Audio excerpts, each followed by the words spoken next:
Shalom and welcome to today's Middle East Report. In this programme today, we'll be discussing how important it is that young people come to the truth regarding Israel and the Middle East conflict.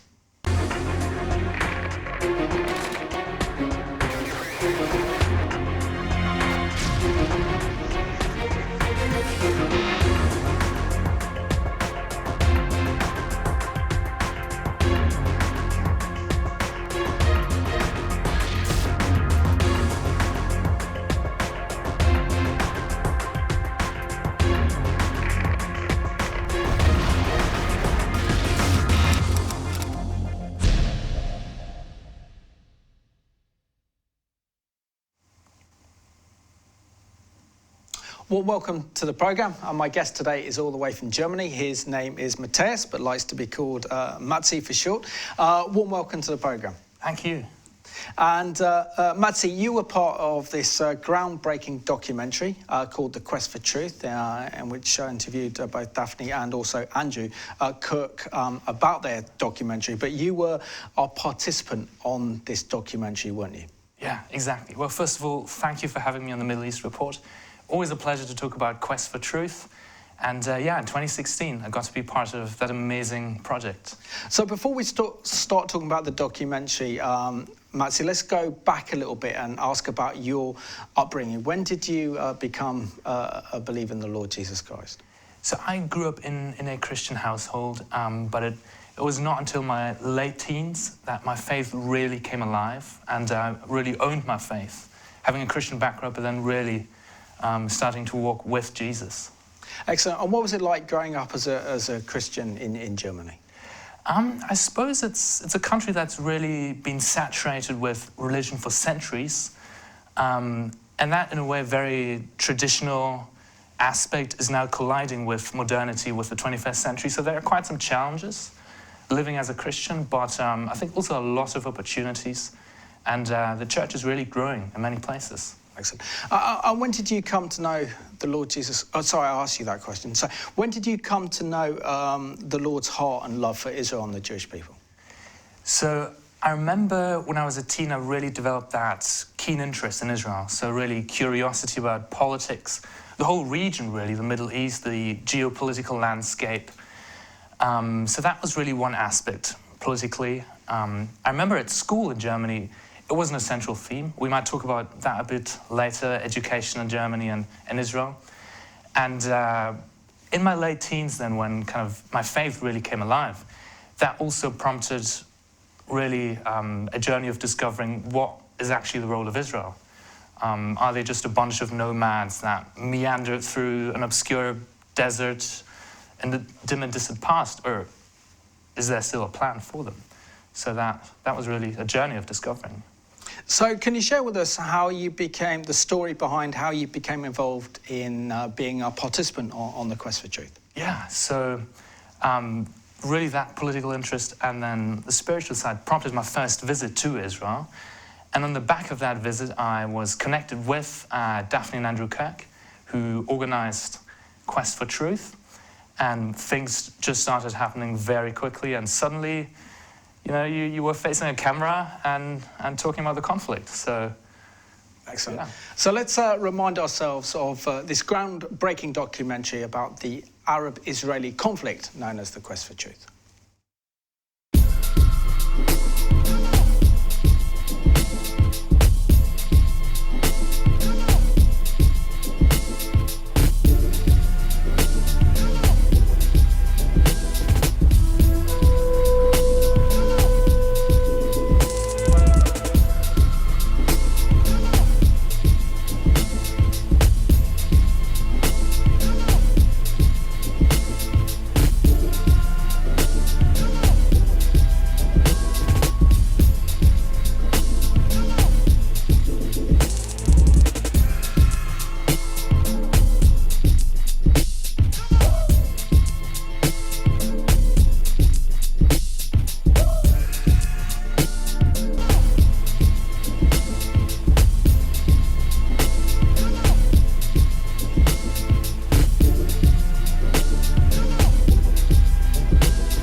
And if you haven't seen it, it's a must-watch, a fantastic documentary, particularly for young people, so they can see the truth behind the Israeli-Palestinian conflict.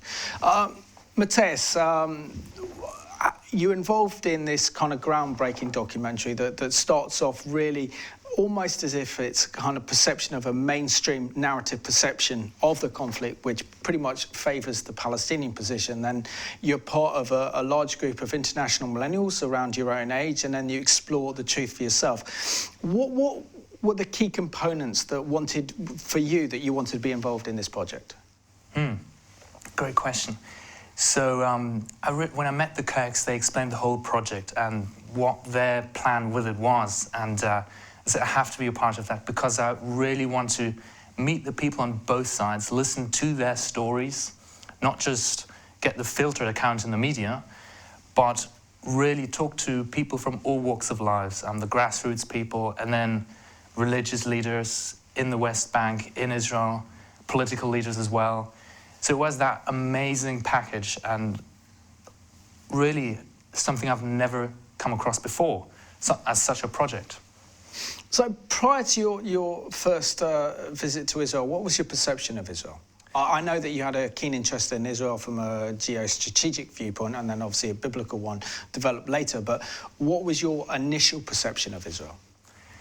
Yeah, I remember at school in 12 years, Israel was mentioned once in our politics class, and that was analysing a short article arguing that Israel steals water from the Palestinians. So that was everything I took from school about it. I think in the media, you always get those negative headlines. So it's something you're cautious about speaking with your friends about, because, you know, they'll immediately say, well, what about the recent shooting, or what about the recent war? So there's always that negative energy when you try to talk about that topic, really.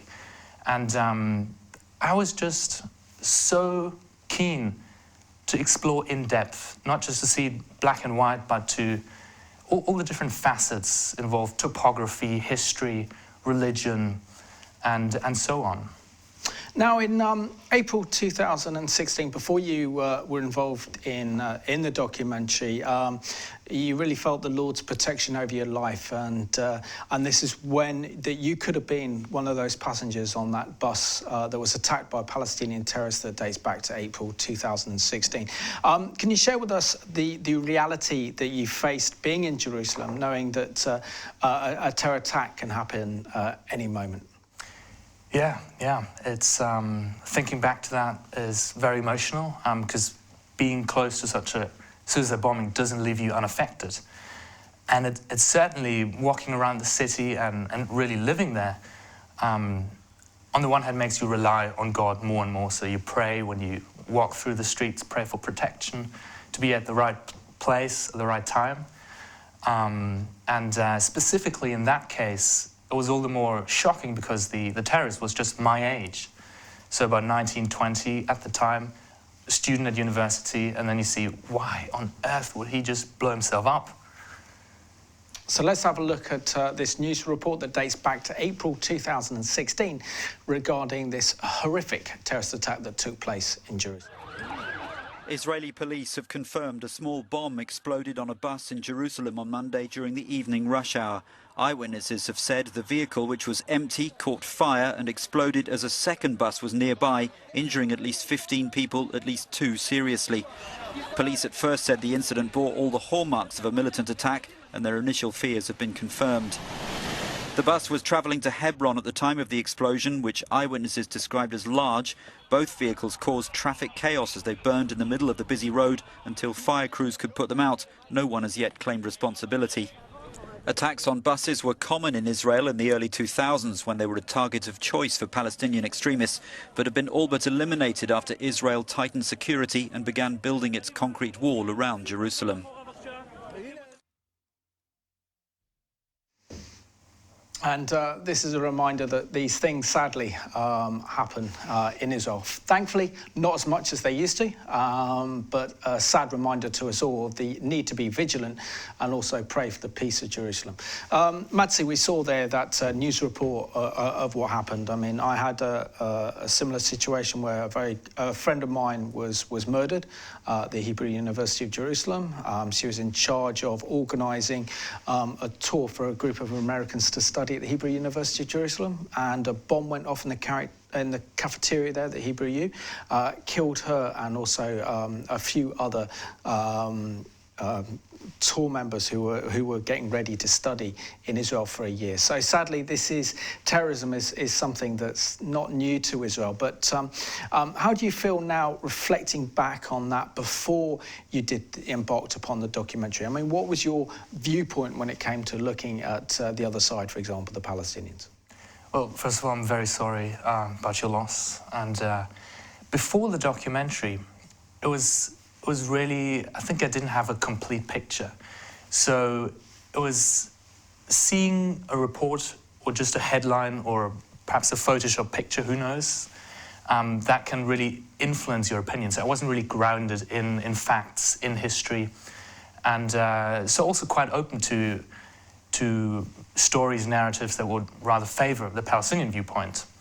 So there weren't any roots that sort of facts that gave me a framework, really, for the whole conflict. And that really meant I was sort of tossed around in a way by just the latest analyses and viewpoints in the media, of friends, perhaps.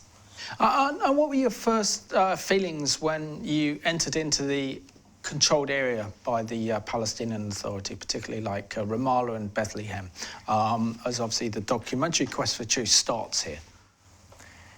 My first impression was it's a giant prison, because we drove right through the checkpoint, the massive walls and barbed wire fences, and that was really the first impression, before we met the locals and heard their viewpoints.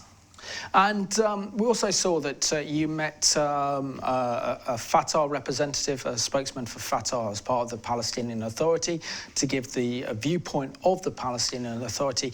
And what were your reactions when you met him, and then particularly when you saw the poster of that Palestinian terrorist being praised in Ramallah? Well, our Fatah tour guide was very eloquent. I think how he explained the whole history of injustices being done to the Palestinians. So I tried to listen actively, think critically about it. At that time, we hadn't yet heard from the Israeli side. So I think many of us participants from the 7 countries, Japan, Brazil, were really, I don't want to say bought into that narrative, but were quite impacted by it, or at least sympathetic to it. And then, of course, the encounter with the poster, where I don't know whether the terrorist was praised on the poster, but at least it was up there. And then the response of our tour guide was really what shocked me, probably. Because very casually he said, you know, some people, they write books, others make movies, and others blow up buses in response to the occupation, in response to the frustration. And for me, that was saying a suicide bombing is a legitimate expression of resistance, which was very disturbing.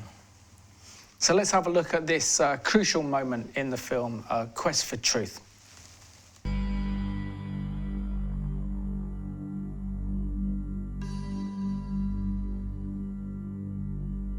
So what does it say here about this young man? Because I remember seeing his picture on the news, and he blew up a bomb in Jerusalem that was a few blocks away from where I was, and I was just a few blocks away and almost took that bus. And it's incredible that he would be willing to kill me, actually.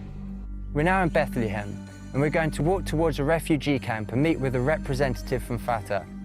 When our young generation-to-generation investigators first ventured into the now Palestinian town of Bethlehem, besides the birthplace of Jesus, they discovered a birthplace of raw emotions against Israel. Near the Palestinian-held Area A, at the refugee camp, they met up with a Fatah agent whom we'll call Mohammed. Fatah is a Palestinian political and military organization founded in 1959 by Yasser Arafat and others to promote Palestinian nationalism and the establishment of a Palestinian state, which is now Israel. Fatah is more moderate than the Hamas group who helped comprise the Palestinian National Authority, standing for the release of Palestinians from what they consider to be Israeli occupation and abuses. According to the agreement, this is like from this stone, was one of the mark. The land behind it, they call it Area A. Area A is supposed to be under the Palestinian jurisdiction, so it's not allowed for an Israeli soldier to come to arrest or to shoot anyone, and this didn't happen at all because they are coming every single night to arrest and to shoot people. I know the IDF and the moral code of the IDF. I've done a lot of research on it, and I know how the IDF works to improve itself constantly, how it has literally the highest moral standard out of any army, including the United States, which I did a lot of research on as well. One of the biggest issues I have is when people make the Palestinians powerless, because they're not. In 1967, the Israeli occupation decided to occupy the West Bank and Gaza Strip, and they take around 80% of our land. They're controlling the life, the economic, the political life, anything had been controlled by the Israeli occupation. The time 1967 until the first Intifada began. Intifada, it's a small concept for revolution. Yeah, but Palestinians decide to call it Intifada because you do as much as you can with the things that you have. Palestinians use a small stone to protect themselves and to throw it to the soldier as action or as to show to the Israeli occupation that they refuse their order, they refuse their own occupation, and they want to have their own freedom. I mean, would you guys consider rock throwing violent or non-violent? Violent. Violent. I think, again, in the Western world, I think everyone would say if you're throwing a rock, that's violence, right? You can cause great harm to somebody with a big rock. Whereas, so for us, it's clear-cut violence. But for them, maybe you guys heard this, I don't know, but they say rock throwing in their minds is a non-violent activity. It's like we encourage our kids to go out and throw rocks because that's non-violent. It was interesting there that the Fatah representative never mentioned anything about the Jordanian occupation. And that's the problem, isn't it, Matze, that when you go to the Palestinian Authority, you get the Palestinian narrative or the Fatah narrative of the conflict with glaring historical inaccuracies. The fact is that Jordan was in occupation of Judea and Samaria, or the West Bank, from really 1948 until the Six-Day War of 1967. Did he talk anything about that area being controlled by the Jordanians? I don't remember him talking about that. And as you said, historical inaccuracies and the selective use of information. So really, in a way, constructing or misconstruing a narrative that tries to, capture people's attention, make them sympathetic to their cause. And I think not having the complete picture is really dangerous, especially for young people, because that will then influence your actions, your opinions. And what was the group mentality of your group when they met the Fatah representative, and what he had to say about the so-called occupation? I think as a group we were quite open. We wanted to hear their opinions. That's what we came for. We wanted to hear both sides, so we didn't have anyone who said, I'm not going to listen to that propaganda, to that narrative. We wanted to ask probing, challenging questions. So I think that was really one of the main benefits of the documentary, because you can go to YouTube and watch a Palestinian talk about the occupation, but you will not be able to ask him questions face to face and then see his response. So as a group, it was really an interesting dynamic of people coming from so many different countries and backgrounds. For example, one guy from Japan who thought he was going to a war zone where he would quite potentially be killed.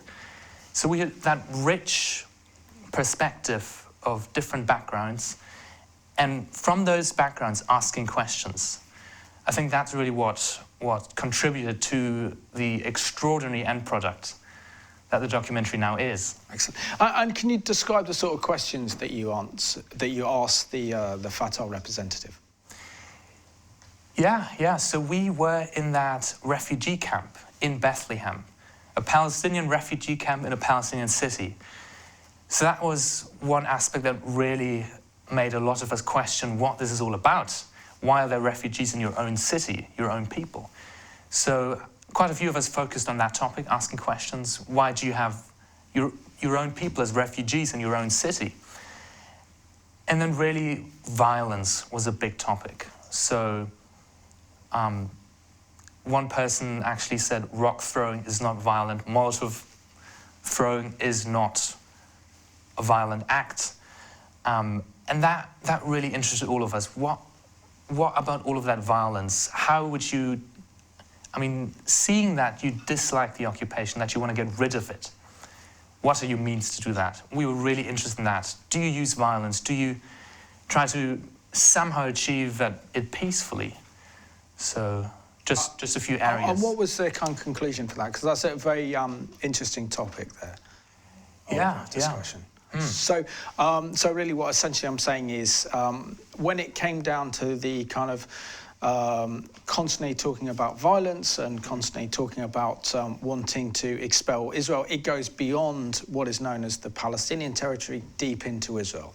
So what was the main narrative when it came to the justification of the use of violence against Israelis? For me, what I realized during the course of the documentary, that it's all about cause and effect when it comes to violence.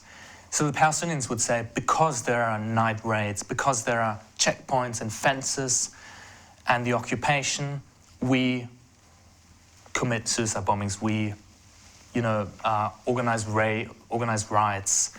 Whereas the Israelis would say, because there are terrorist activities and illegal weapons in the West Bank and everything, we put in place the fences. We have to conduct those nightly raids. So it's really that difference in analyzing cause and effect for me. And at the end of the documentary, I came to the conclusion that the cause and effect presented by the Israeli side is more accurate.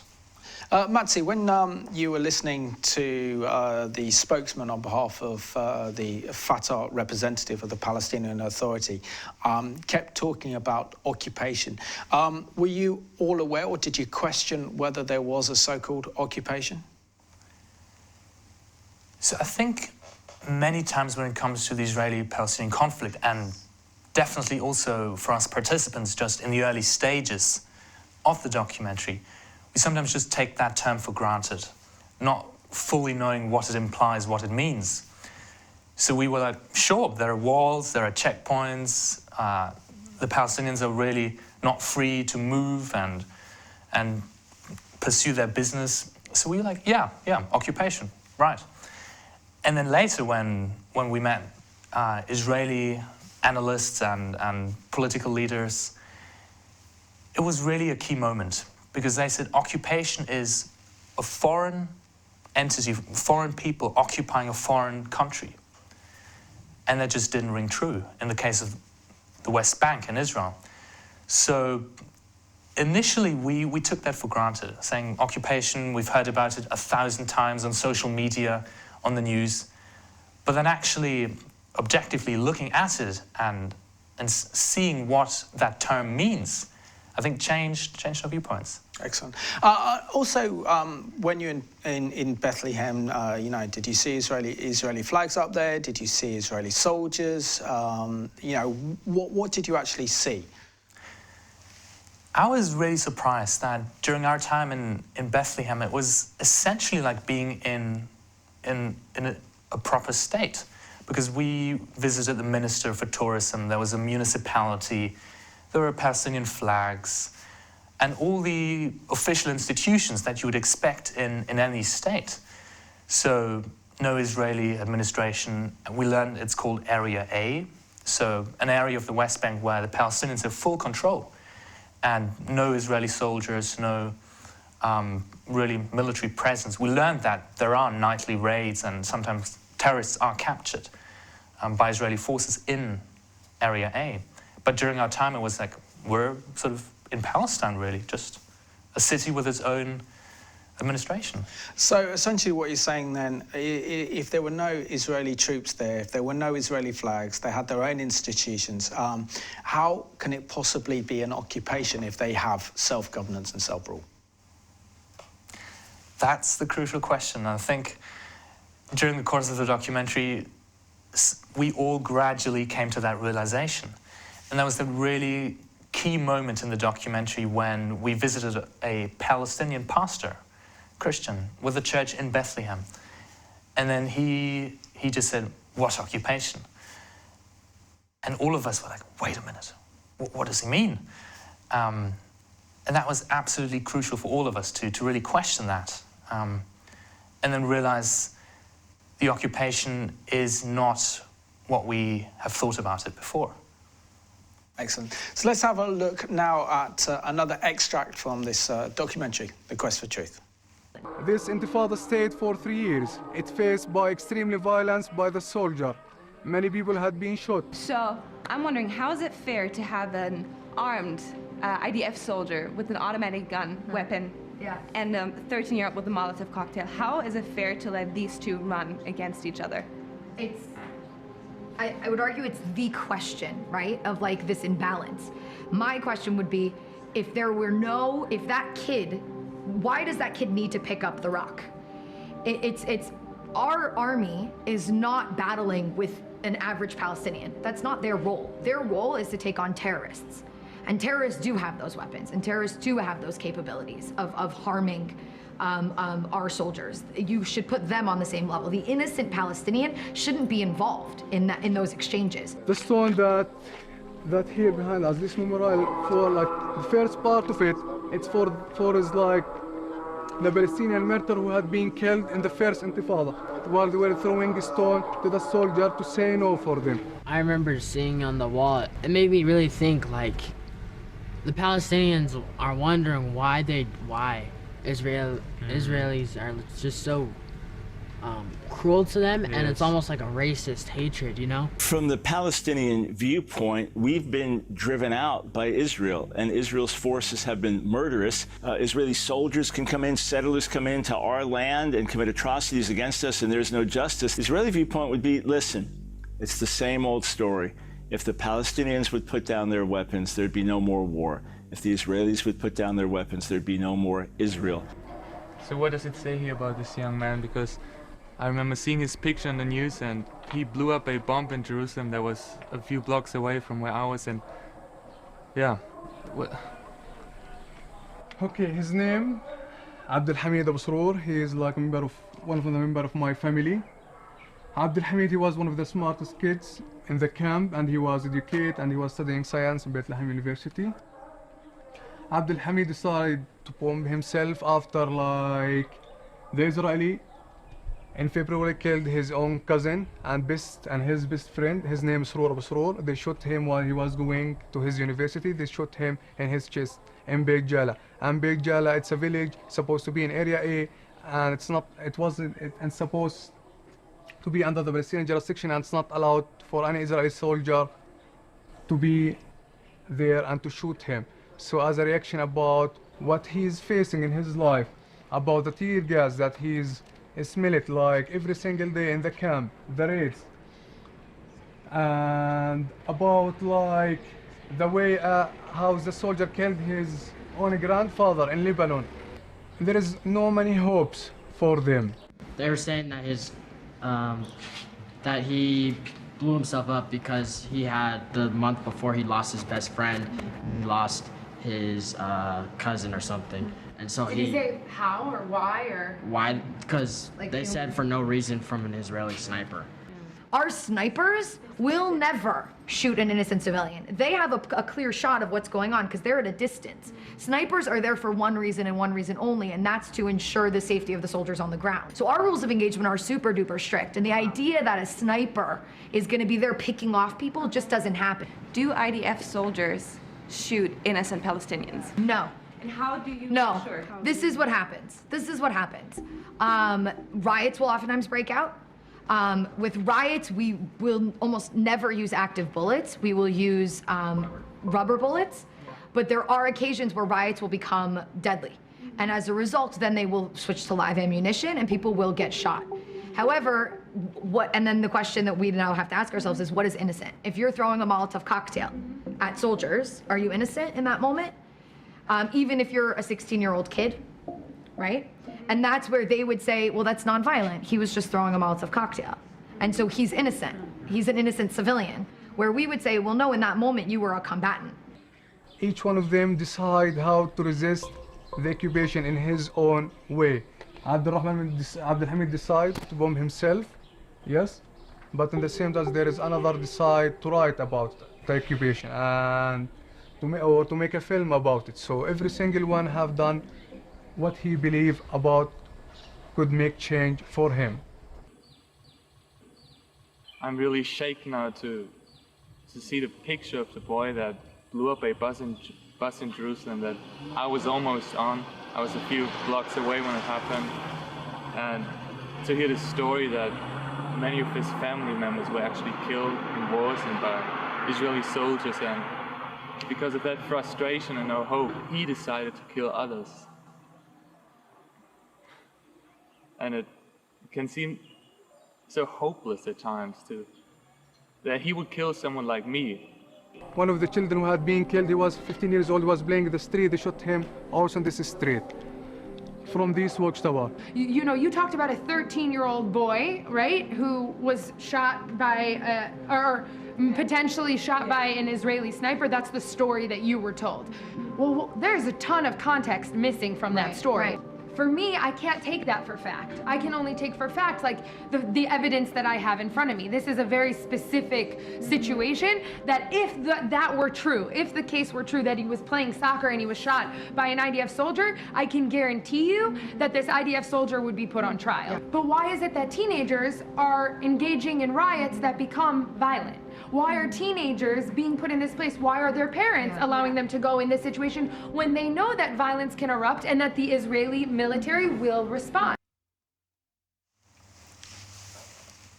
And that poses some very difficult but also some very important questions. So we have to see if you can answer these.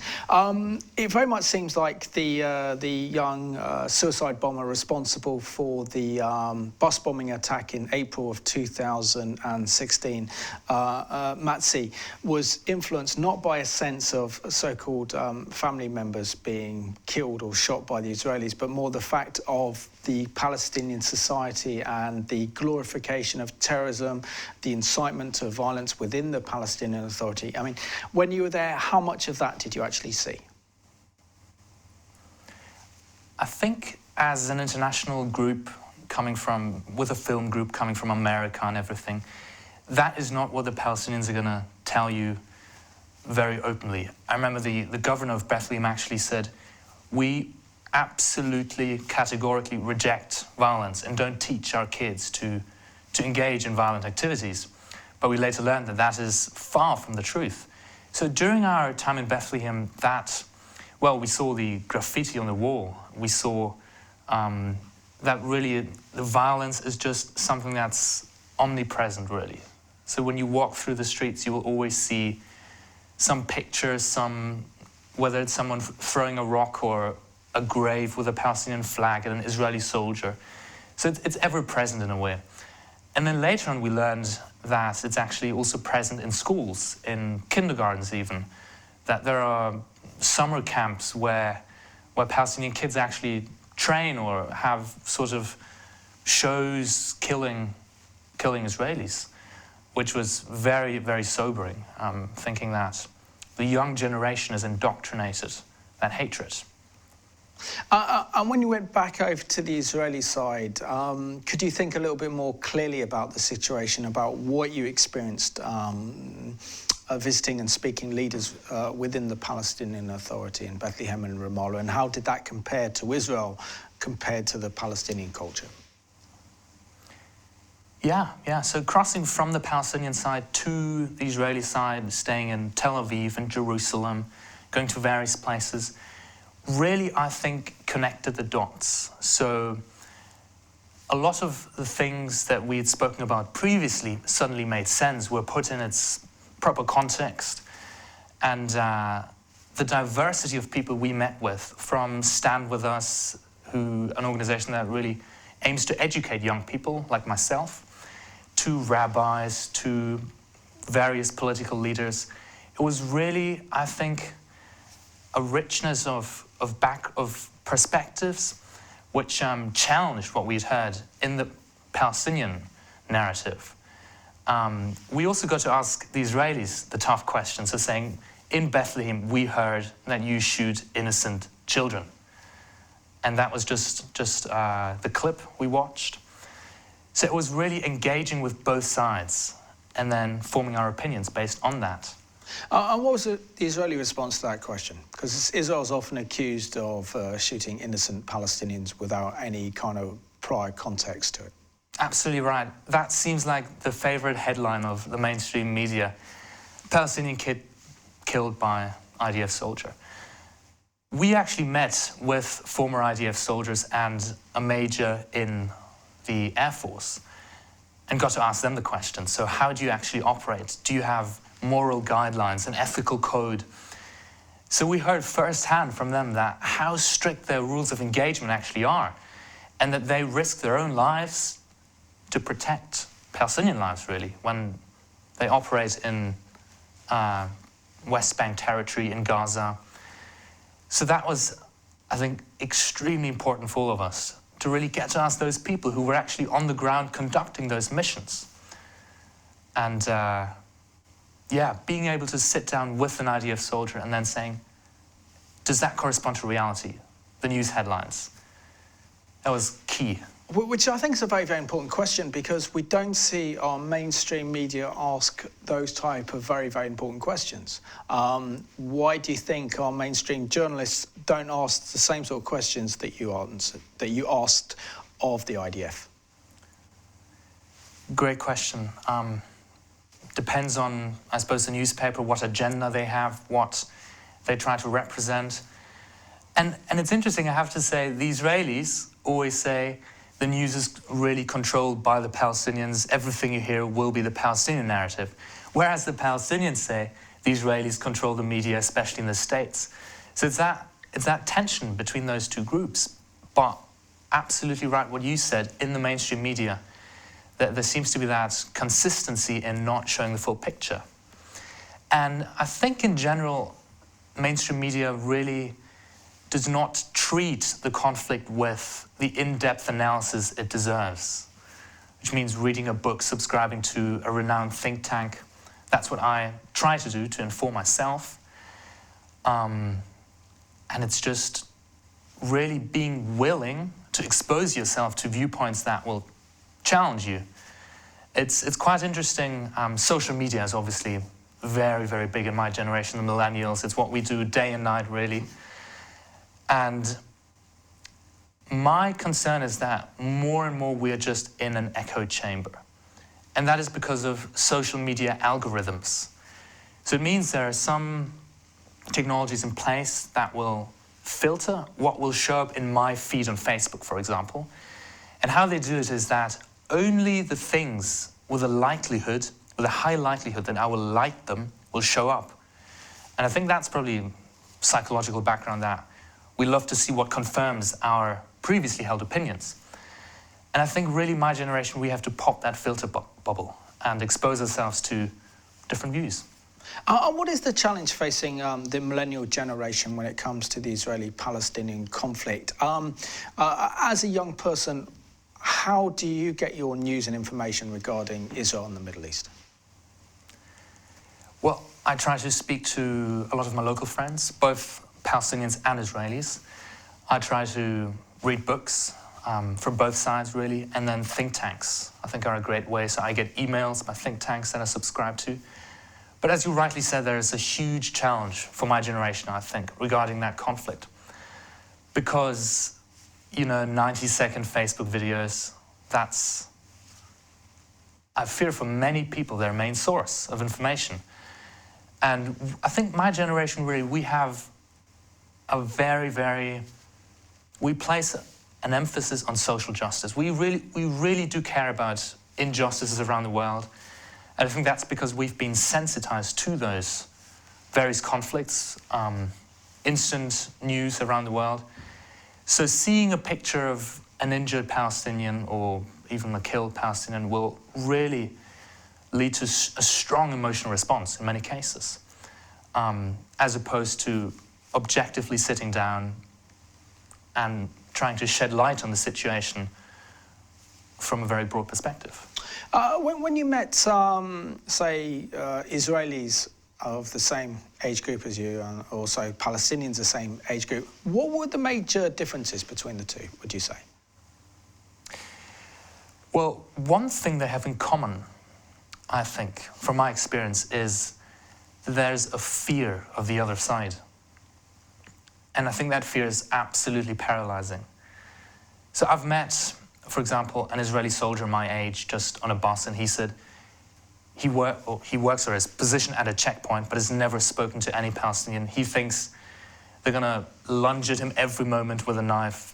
And so it's really not knowing the other side, not being conscious of their stories and backgrounds, that is a huge, huge barrier to peace. And I think it's a natural instinct to fear what we don't know. So I hope that bridges can be built and a mutual understanding created. And how do you think we can go about creating bridges of peace between the two sides? Yeah. I remember during the documentary in one of the settlements, we heard that there are actually a lot of football games, for example, between Israeli and Palestinian youth, things that we would never hear on mainstream media. So I think it's really those things we share in common. Sports, just enjoying nature, for example. In Israel, you have the desert, you have the Dead Sea, the Mediterranean. So perhaps just activities, trips, that can really bond people. That's also my experience during the documentary, because, I mean, there were massive challenges. As a participant, many of us had massive jet lag from America, from Brazil, Japan, the sweltering summer of Israel in the Middle East. And then you're supposed to work with people you've never met before, from different countries, cultures, backgrounds. But over the course of those 3 weeks, we really bonded. Friendships developed, we encouraged each other. And I think that's also a model for various exchange programs. And what are your spiritual insights into the situation facing the Israelis and the Palestinians? Were you able to see kind of the biblical narrative, as it were, come forth when you were in Israel, to realise that that Israel has a special place in God's plans and purposes, that the Jewish people have been brought from the four corners of the earth back into their land, and that we've seen a nation arise that has just celebrated last year its 70th anniversary as a nation reborn in fulfilment of biblical prophecies? Great question. During the documentary, I think virtually all of the participants came to a breaking point where we had really started to empathize with both sides and genuinely wanted the best for both sides, not one to trounce the other, but just a win-win situation.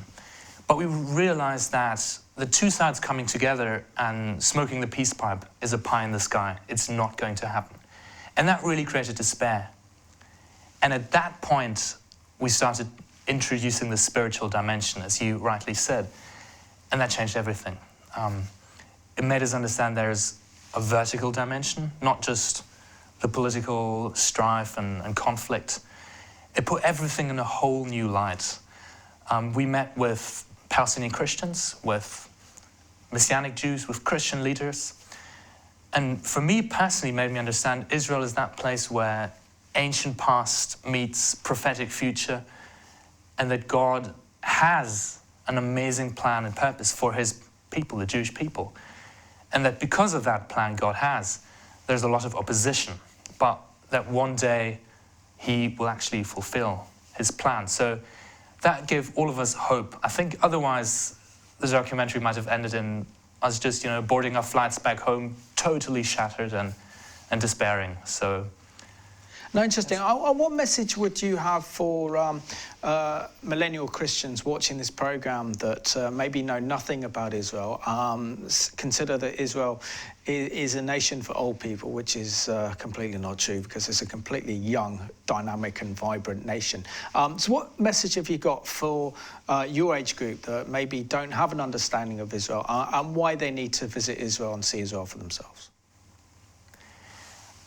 If you are really hungry to know God better, to be a part of what he's doing in the world, to understand his character better, Israel is just a central part. For me personally, understanding God's purposes and plans for Israel gave me a really, really deeper understanding of who God is, his nature of dealing with us. And if you engage with Israel, you're really at the beating pulse of what God is doing in our generation. It's not somewhere in the dim and distant past. It's right here and right now. So I can only encourage you, if you have the possibility, travel to Israel. If not, try to really engage with the biblical perspective on Israel, and you'll be surprised by what you'll discover. Excellent. That was a very good message to our viewers as well. But how has visiting Israel and how has participating in this groundbreaking documentary on the Israeli-Palestinian conflict changed your perception of Israel and the Middle East conflict? Yeah, it's made me understand that it's not black and white. It's really shades of grey. There's so much involved, and probably a lifetime of study wouldn't do justice to the complexity of all sorts of fields involved, like topography, history, geography, religion, geopolitics. So that's one thing. It's complex. That's the truth. I've realized that before that documentary, I wasn't exposed to the truth at all time. So it really made me very cautious what I read, where I inform myself. And certainly I think the documentary itself is not only incredibly informative, I think it also models the kind of dialogue our society desperately needs. Because if you watch the documentary, there are two main things we do, and that is we listen and we ask questions. I think so many times when it comes to polarizing issues in our societies, it's just vitriolic attacks, it's shouting matches, it's verbally hurling rotten tomatoes. And I think we're just in desperate need of trying to listen actively and then ask questions. And what sort of questions do we need to ask? What type of questions does your generation need to ask in order to come to the truth about Israel's situation in the Middle East? For one, I think what I've experienced, a lot of questions are cynical. They're kind of the gotcha questions, How about, Israel killing innocent Palestinians? Sort of, the question where you want really to trap the person you're asking. But I think we have to ask genuine questions, really. So tell me your personal story is a great start. What's your experience of the Israeli-Palestinian conflict? Asking a Jew or a Palestinian. And then just, open-ended questions are always great, so not yes or no questions. And I've found it to be such an enriching experience. Excellent. And again, an opportunity to say something about the documentary. How can our viewers who have not seen this see it, and why it's so important for your generation to watch this documentary, The Quest for Truth?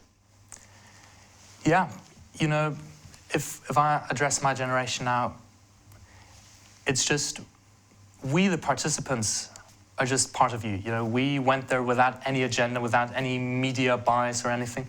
We just wanted to explore. We just wanted to ask questions. So you'll get a really informative documentary.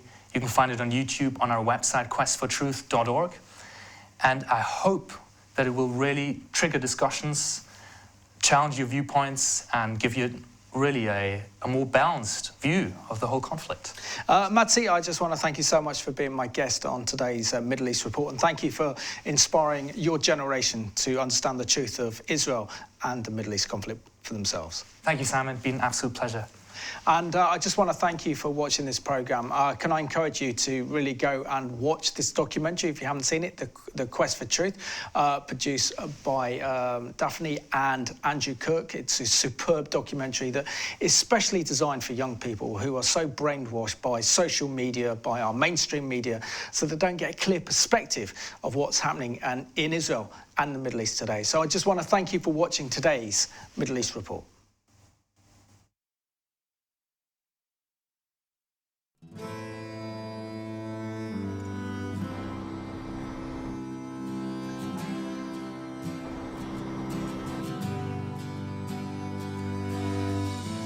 There's a battle raging over a people and a land. Will you rage with the nations, or will you stand and say, I believe in the God of Abraham, Isaac and Jacob.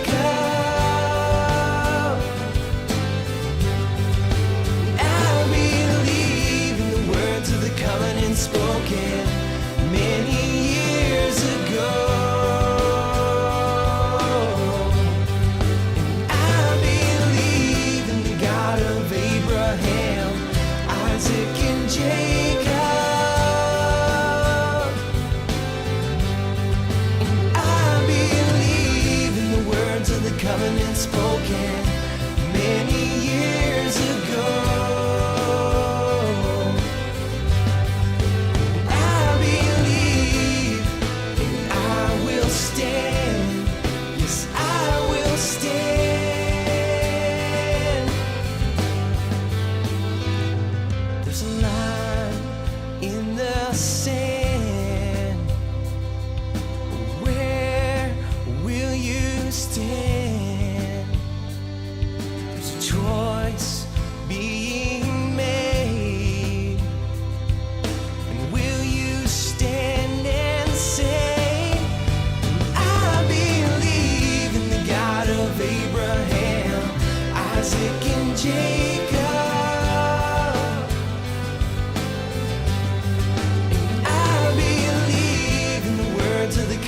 Spoken many years ago. I believe in the God of Abraham, Isaac and Jacob. And I believe in the words of the covenant spoken many years ago.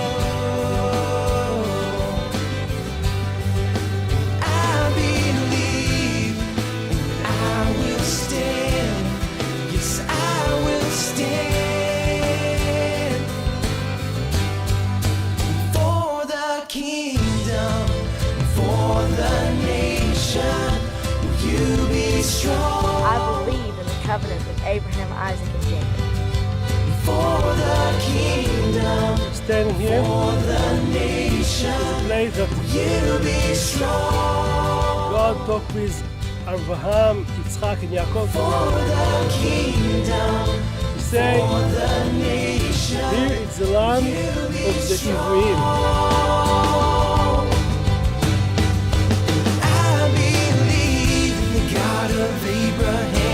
I believe in the covenants of Abraham, Isaac, and Jacob. I shall plant them in their land, and they shall no longer be pulled up in the land I have given them. Jag tror på förbundet som Gud slöt med Abraham, Isaac och Jakob. I will bless those who bless you, and I will curse those who curse you. And in you, all the families of the earth shall be blessed. He remembers his covenant forever, the word which he has commanded for 1,000 generations. We believe in the covenants of Abraham, Isaac, and Jacob. In the sand, where will you stand?